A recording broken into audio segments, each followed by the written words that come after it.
handphone di kepala saya.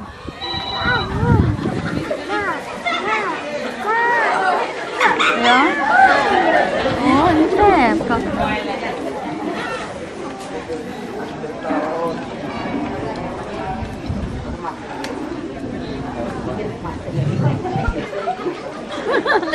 Setiap malam, setiap kali saya membuka buku-buku ini, setiap kali saya mau membaca buku-buku ini, tiba-tiba terdengar suara handphone di kepala saya.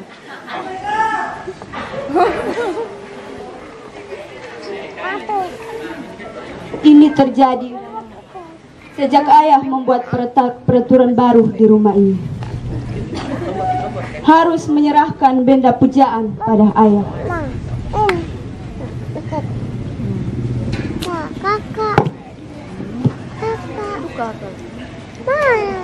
Ayah atau ibu, mereka akan datang ke kamar ini seperti tentara jaga malam.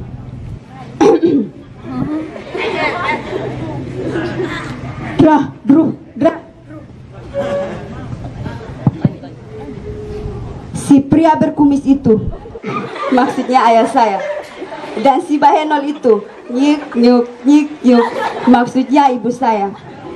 Mereka akan datang ke ruangan ini untuk mengecek buku-buku saya. Apakah saya sudah membacanya atau belum?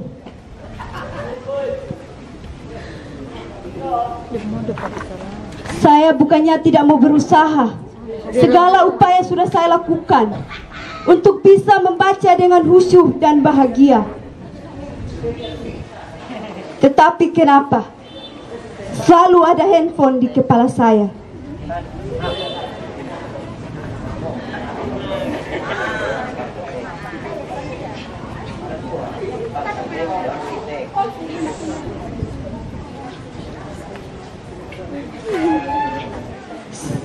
Saya juga sudah memotivasi diri untuk bisa mengingat nasihat ayah dan ibu.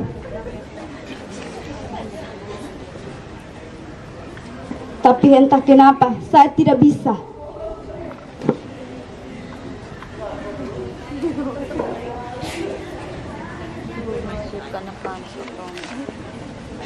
Apakah tidak terlihat beban derita di wajah saya ini, di seluruh tubuh saya ini, di getaran suara saya ini?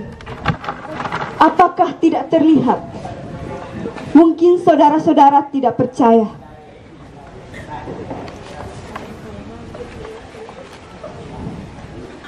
Derita ini ketika saya tuangkan ke dalam puisi.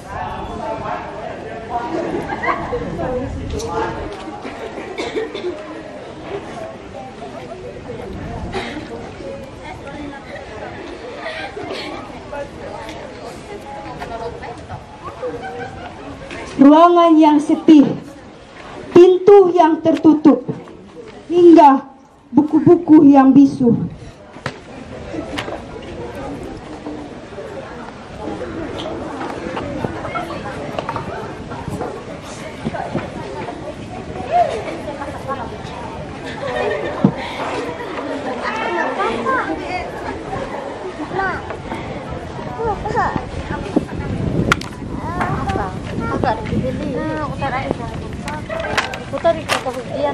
Sebuah handphone bukan lagi benda biasa. Ia adalah salah satu bagian penting dalam hidup kita. Sejak kecil dia sudah bersama kita, menjadi teman di saat kita masih kanak-kanak, dan bernilai guna pagi, siang, sore, bahkan malam. Dialah yang selalu setia menemani dan melayani kita, apapun kemauan kita.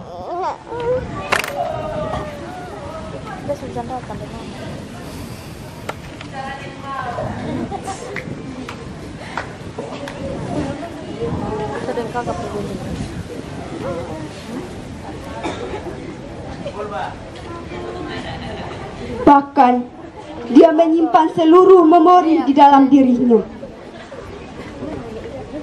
Bahkan kita bisa lebih dekat dengan dirinya daripada dengan sesama kita.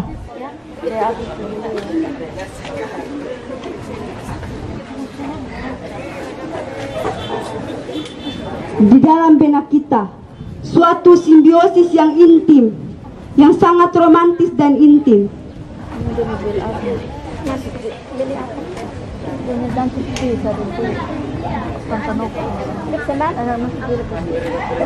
Itulah mengapa berpisah dengan dirinya seperti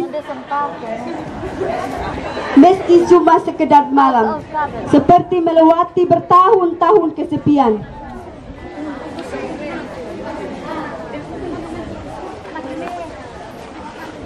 Oh handphone, betapa berat jalannya untuk bisa kembali bersamamu. Sejak kecil, saya sudah menuliskan nama saya ke dalam diri, Intan.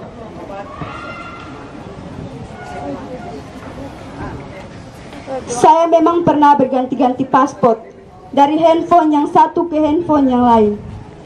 Apapun jenis mereka, sikap mereka selalu sama, setia melayani dan menemani kita, tak berkurang sedikit pun.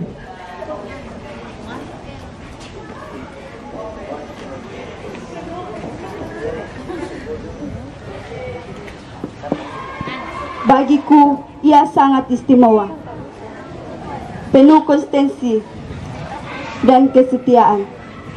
Maaf, mungkin ini agak berlebihan, karena diterkam sepi dan rindu. Kenak saya jadi melayang-layang.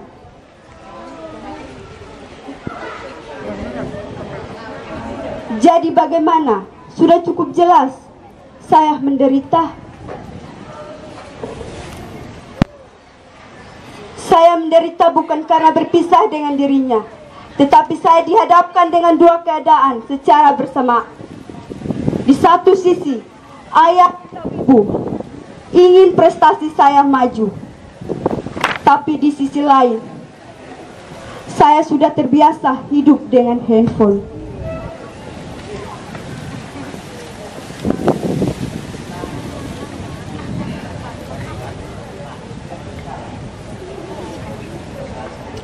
Tak mudah lagi bagi saya lewati hari tanpa dia. Ketika dia menjadi lemah dan kritis, saya mencari tempat untuk menambah energi.